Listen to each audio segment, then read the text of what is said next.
आमतौर पर बीजेपी की विरोधी रही मायावती ने इस बार फिर बीजेपी का समर्थन करके सारे विपक्ष को चौंका दिया है। राष्ट्रपति के चुनाव के बाद उपराष्ट्रपति के चुनाव में भी बहुजन समाज पार्टी के अध्यक्ष मायावती ने एनडीए के उम्मीदवार जगदीप धनखड़ को समर्थन देने का फैसला किया है।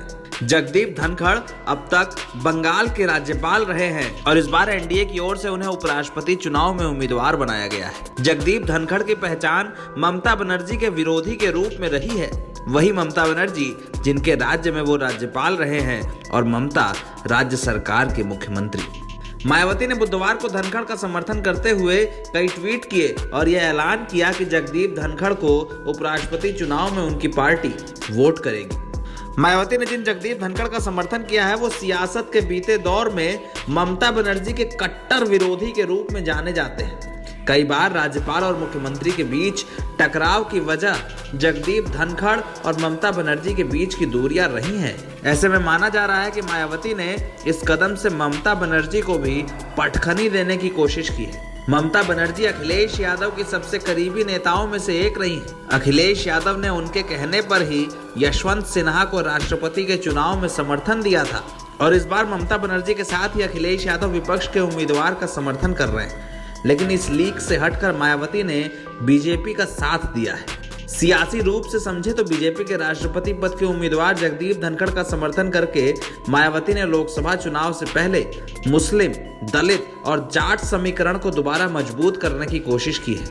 ये तीनों बिरादरियां एक जमाने में मायावती का वोट बैंक रही हैं, लेकिन आरएलडी और सपा के गठजोड़ ने मायावती के इस वोट बैंक में बड़ी सेंधमारी कर 2022 के चुनाव में माइलेज लिया था। मायावती अब जगदीप धनखड़ का समर्थन करके एसपी और आरएलडी के गठबंधन गणित को कमजोर करना चाहती हैं। वहीं दूसरी ओर मायावती इस फैसले के जरिए राजस्थान के आगामी चुनावों में माइलेज लेने की भी कोशिश कर रही हैं। मायावती के इस फैसले को दिल्ली के प्रति उनकी नरमी के तौर पर भी देखा जा रहा है। ऐसे वक्त में जब तमाम राजनीतिक पार्टियां बीजेपी का विरोध कर रही हैं, मायावती ने चुनाव के बहाने ही मोदी सरकार के दावेदार का समर्थन करके दिल्ली के प्रति अपना नरम रवैया दिखा दिया है। मायावती इससे पहले एनडीए की राष्ट्रपति पद की उम्मीदवार द्रौपदी मुर्मू को भी अपना समर्थन दे चुकी है। द्रौपदी मुर्मू के समर्थन के बाद विपक्ष के तमाम नेताओं ने आरोप लगाया था कि मायावती और बीजेपी हमेशा से साथ है। लेकिन मायावती ने कहा कि द्रौपदी मुर्मू आदिवासी समाज से आती है और उनकी पार्टी एक लंबे वक्त से ऐसे वंचितों की लड़ाई लड़ती रही है।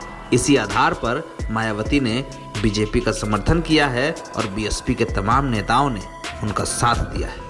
वहीं विपक्ष का कहना है कि मायावती बीजेपी की बी टीम के रूप में काम कर रही है। हो सकता है उपराष्ट्रपति चुनाव में मायावती के फैसले के बाद एक बार फिर ऐसे आरोप लगे, लेकिन राजनीति में आरोप और प्रत्यारोप तो लगते ही रहे।